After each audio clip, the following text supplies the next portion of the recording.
Hey guys, welcome to Star Wars on High. Thank you for stopping by.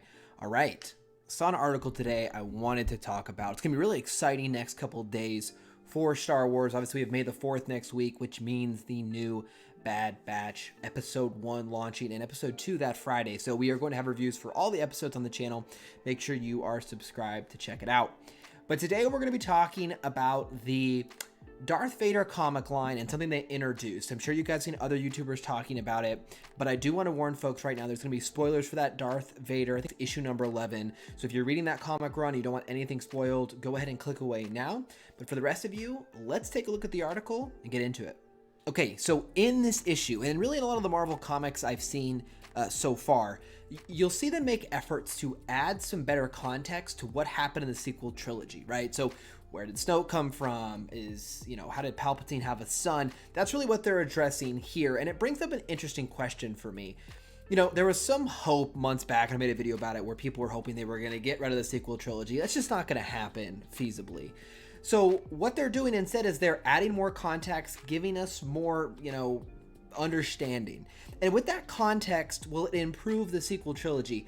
Well, the way I look at it is, why not try, right? So I think the fear is that if you try to improve the sequel trilogy, you'll further damage the legacy of the other Star Wars. But I think that point is done right now.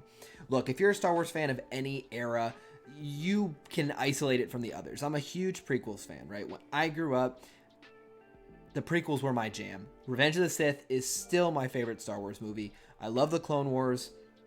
That's my era, right? And no one's going to tell me it's bad, right? There was an article this week about Ewan McGregor talking about the hate of the prequels, and people hated their CGI, etc. I don't care. Nothing they say right now is going to ruin those for me. I'm a huge fan. And the sequel trilogy, even though they kind of ruined Anakin's sacrifice and the whole story seemed to be a little bit dampened, it doesn't matter. Those movies still mean a lot to me. I still love them. That doesn't change. So I'm not worried about them further damaging the other Star Wars. They introduce ideas you might like, you might not. At least they're making an effort is how I look at it. So let's take a look.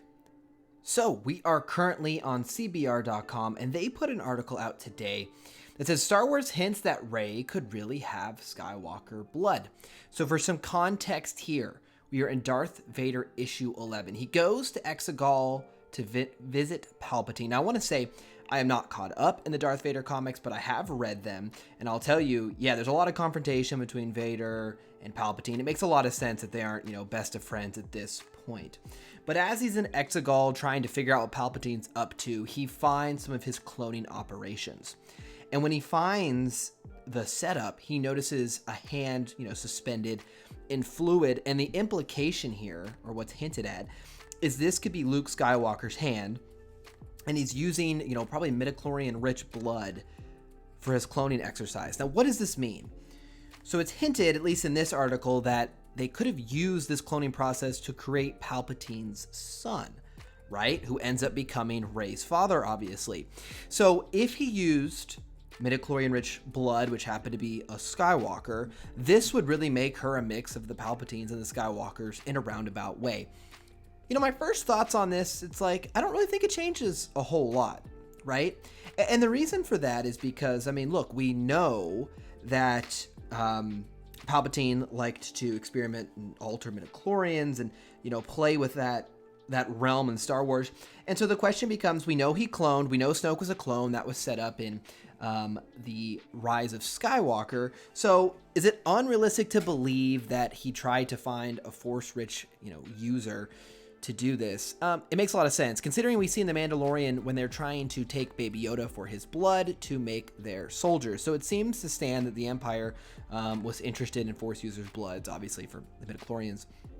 So, what does this really change, in my opinion? It doesn't really change a whole lot, right? The only difference would be is she has some sort of DNA that is tied back to the Skywalker lineage. And what that could indicate, really, is why she's so powerful, right? They talk about in the movies why her power level and Kylo's are so powerful. And so, this to me just kind of further adds to that context a little bit. And it really, I don't think it shifts a whole lot for me. I don't think it makes it worse, certainly. It might make it a little bit better. And again, as I said in this first half of this video, I think it's okay if Star Wars wants to try to give us more context for the sequel trilogy to help us flush out our understanding. So I don't know. Maybe I'm in the minority here. What do you guys think? Is this really that big a deal? Does it make it any different? Does it change in any meaningful way in your opinion? I'll call out up here, by the way. We have our Lego R2-D2 for May the 4th. It launches tonight. I'm tempted to pick this up. Let me know what you guys think about that down below. Guys, I'm so ready for the Bad Batch next week. I'm very excited for May the 4th and all the specials that are going to come out over the next several weeks. Let me know what you guys think down below. What about this article? Do you guys care? Does it change anything? Are you over anything about the sequel trilogy and you're done with it? Let me know what you guys think. Hope you guys have a great weekend. We'll be back next week with the Bad Batch review. But until then, see you guys. Have a good one.